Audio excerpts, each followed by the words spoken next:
Grabe to mga kasargo. Panoodin natin paano nasobrahan sa confident ang kalaban ni Efren. Panalo na siya dito, kaso lang natalo sa kanyang kapabayaan.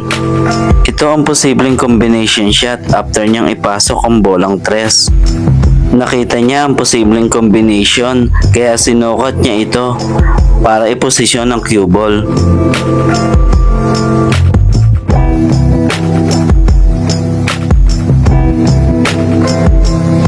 Kaso lang medyo napasobra ito.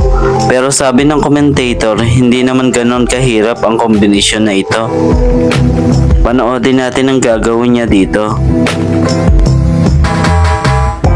Ayun, napalakas ang tira nito kaya sumablay.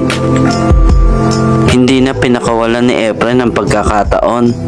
At ayun, siya pa ang nanalo sa laban na ito. Anong masasabi niyo mga kasargo?